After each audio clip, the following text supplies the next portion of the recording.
Hello everyone, you are watching Ad Plus Home Twitter, and in this session of Indian Polity and Constitution, we will study Article 270. तो शुरू करते हैं बिना किसी देरी के। जैसा कि आपको भी पता है, भारतीय संविधान यानी इंडियन कॉन्स्टिट्यूशन को आर्टिकल्स में बांटा गया है और इन्हीं आर्टिकल्स को 22 पार्ट्स के अंतर्गत रखा गया है। इसी 22 पार्ट्स में से 12th पार्ट में फाइनेंस, प्रॉपर्टी, कॉन्ट्रैक्ट्स और सूट्स के बारे में बताया गया है, जिसके अंतर्गत आर्टिकल 264 से लेकर आर्टिकल 300A तक के सारे आर्टिकल्स आते हैं। यहाँ हम बस आर्टिकल 270 पर चर्चा करेंगे। आर्टिकल 270 पार्ट 12 के चैप्टर फर्स्ट के अंतर्गत आता है।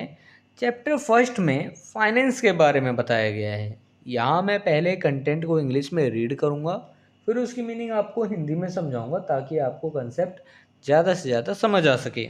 Article 270 discuss about taxes levied and distributed between the union and the states. Article 270 में यूनियन और स्टेट्स के बीच लगाए गए और डिस्ट्रीब्यूट किए गए टैक्स के बारे में चर्चा की गई है। देखिए, कुछ टैक्सेस और ड्यूटीज होते हैं जो यूनियन और स्टेट्स दोनों के बीच में लगाया जाता है, तो उसी के बारे में यहाँ पे चर्चा की गई है। Article 270 clause first, all taxes and duties referred to in the union list except the duties and taxes referred to in articles 268 and 269 respectively, surcharge on taxes and duties referred to in Article 271 and any cess levied for specific purposes under any law made by Parliament shall be levied and collected by the Government of India, shall be distributed between the Union and the states in the manner provided in Clause 2nd. क्रमशः article 268 और article 269 में बताए गए duties और taxes को छोड़कर union list में जितने भी बताए गए टैक्सेस और ड्यूटीज हैं वो, और साथ ही आर्टिकल 271 में बताए गए टैक्सेस और ड्यूटीज पर जो सरचार्ज बताए गए हैं वो, और पार्लियामेंट द्वारा बनाए गए किसी कानून के अधीन स्पेसिफाइड पर्पसेस के लिए लगाया गया कोई सेस भारत सरकार द्वारा लगाए और कलेक्ट किए जाएंगे, और क्लॉज सेकंड में बताए गए रीति यानी मैनर से यूनियन और स्टेट के बीच उनका डिस्ट्रीब्यूशन किया जाएगा। देखिए, इसे आसान शब्दों में समझे तो यहाँ पर बस इस बात की चर्चा की गई है कि भारत सरकार द्वारा क्या क्या लगाया जा सकता है, चाहे वो ड्यूटीज लगाए जाएं या टैक्स लगाए जाएं या ड्यूटीज लगाए जाएं, और क्या क्या कलेक्ट किया जा सकता है। अब देखिए, या तो टैक्स लगा सकते हैं या ड्यूटीज लगा सकते हैं या इनके ऊपर कुछ कलेक्ट कर सकते हैं, या सरचार्ज लगा सकते हैं या फिर सेस लगा सकते हैं। सरचार्ज और सेस आपको समझ में नहीं आ रहा होगा, टैक्सेस आपको समझ में आ रहे होंगे कि टैक्स लगा दिया, टैक्स से पैसा कलेक्ट कर लिया, या कोई ड्यूटी वगैरह लगा दी कि इस पर हम इतना ड्यूटी चार्ज करेंगे, अगर आप इस तरीके का काम करोगे तो इस पर इतना ड्यूटी है, कार्य पे इतना ड्यूटी, तो इस तरीके का तो आपको पता होगा, लेकिन आपको सरचार्ज का मतलब नहीं पता होगा, सेस का मतलब पता नहीं होगा, तो वो मैं समझा दूंगा। पहले आपको ये एक बार इस पर थोड़ा क्लियर कर दूं, इसमें क्या कहा गया है। इसमें यह कहा गया है क्रमशः आर्टिकल 268 और 269 आर्टिकल में बताए गए जितने भी ड्यूटीज और टैक्सेस हैं उनको छोड़कर यूनियन लिस्ट में जितने भी बताए गए टैक्सेस और ड्यूटीज हैं वो सब, और आर्टिकल 271 में बताए गए टैक्सेस और ड्यूटीज पर जो सरचार्ज है, और पार्लियामेंट द्वारा बनाए गए किसी कानून के अधीन स्पेसिफाइड पर्पसेस के लिए लगाया गया कोई यदि सेस है, उनको भारत सरकार द्वारा कलेक्ट किया जाएगा या भारत सरकार द्वारा लगाए जा सकते हैं ये सब चीज़ें। और क्लॉज सेकंड में बताए गए रीति यानी मैनर से यूनियन और स्टेट के बीच इनका डिस्ट्रीब्यूशन किया जाएगा। देखिए, सरचार्ज का मतलब होता है एक तरीके का एडिशनल टैक्स, और इसे हिंदी में कहते हैं अधिभार। इसका मतलब यह होता है कि मान लीजिए कि कोई गुड और प्रोडक्ट्स है जो बिका कितने का, जिसमें प्रॉफिट हुआ मान के चलिए कि 100 रुपये का, और 100 रुपये के ऊपर नहीं ये टैक्स लगेगा। अब 100 रुपये का देखिए, 100 रुपये का हुआ तो मान लीजिए 30% का टैक्स लगाया जा रहा है, तो वो 30% के ऊपर टैक्स के ऊपर जो टैक्स लगाया जाएगा,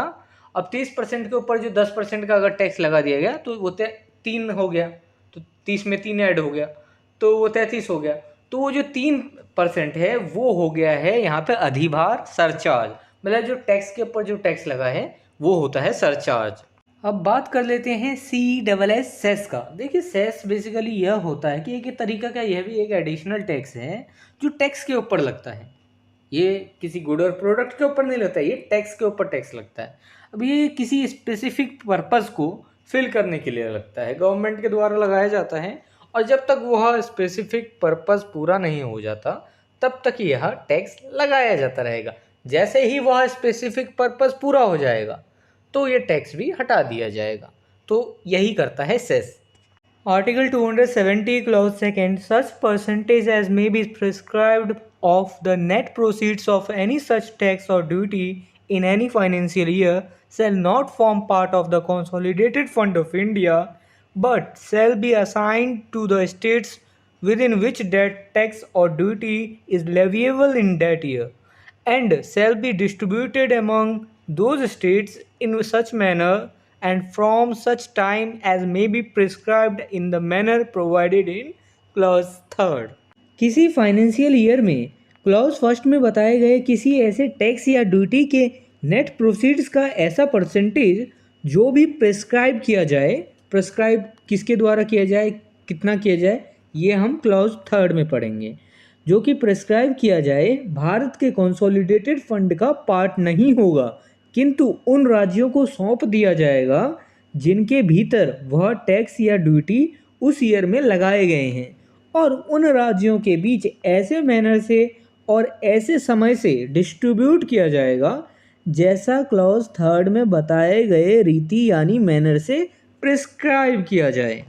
देखिए जो भी ऐसे टैक्सेस या ड्यूटीज से जो नेट प्रोसीड्स, जो भी जितना भी पैसा वगैरह कलेक्ट किया जाएगा उसका कुछ ऐसा परसेंटेज जो है जो प्रेस्क्राइब किया जाए किसी के द्वारा, वो क्लॉज 3 में पढ़ेंगे हम। वो भारत का कंसोलिडेटेड फंड का पार्ट तो नहीं होगा, किंतु उसे उन राज्यों के को सौंप दिया जाएगा जिनके भीतर जो है वो टैक्स और ड्यूटीज़ उस ईयर में लगाए गए थे, उनके द्वारा जो कलेक्ट किए गए थे उन राज्यों को सौंप दिया जाएगा। और उन राज्यों के बीच ऐसे मैनर या ऐसे तरीके से और ऐसे समय से डिस्ट्रीब्यूट किया जाएगा जैसे कि क्लॉज 3 में बताया गया है, उस रीति से मैनर से प्रेस्क्राइब किया जाए जैसे कि क्लॉज 3 में प्रेस्क्राइब किया जाए। Article 270 clause 3। In this article prescribed means, इस आर्टिकल के इस क्लॉज में प्रेस्क्राइब्ड की मीनिंग बताई गई है, और वो मीनिंग क्या है 2 पॉइंट्स में यहाँ बताए गए हैं। दोनों पॉइंट्स को हम पढ़ लेते हैं। Point number first, until a finance commission has been constituted, prescribed by the president by order, जब तक कि राष्ट्रपति द्वारा आदेश द्वारा यानी ऑर्डर द्वारा किसी प्रिस्क्राइब्ड फाइनेंस कमीशन का गठन नहीं कर दिया जाता है, तब तक जो है ये प्रिस्क्राइब्ड क्या रहेगा, वो अमाउंट जो क्लॉज 2 में हमने देखा वो क्या अमाउंट रहेगा, कितना परसेंटेज रहेगा, यह बताया नहीं जा सकता। तो यहाँ पे प्रिस्क्राइब की मीनिंग फर्स्ट पॉइंट के तहत ये है। Point number 2, after a finance commission has been constituted prescribed by the president by order after considering the recommendation of the finance commission. Finance commission के गठन के बाद जो है फाइनेंस कमीशन के रिकमेंडेशन पर विचार करने के बाद राष्ट्रपति द्वारा आदेश द्वारा प्रिस्क्राइब किया जाएगा कि कितना परसेंटेज वगैरह जो है पैसा होना चाहिए जो कि हमें दिया जाना चाहिए, जो राज्यों को सौंप दिया जाना चाहिए जिनके भीतर जो है वह टैक्स और ड्यूटीज़ उस ईयर में लगाए गए हैं, जो भी क्लॉज 2 में प्रिस्क्राइब्ड की बात की गई है। तो मतलब राज्यों के बीच किस मैनर से जो है ऐसे समय से किस समय डिस्ट्रीब्यूट किया जाए पैसा, कितना किया जाए, क्या तरीका होना चाहिए, इन सब के बारे में जो कि फाइनेंस कमीशन रिकमेंडेशन दे राष्ट्रपति को, और राष्ट्रपति ऑर्डर द्वारा उस पर मोहर लगा दे, प्रेस्क्राइब कर दे कि हाँ हाँ ये ऐसा होना चाहिए। If this video is helpful for you, then please like and share this video, and if you want see some more these type of videos, then subscribe the channel and click the bell icon and select the all option for upcoming videos. And I hope you have a great experience by watching the Ad Plus Home Tutor.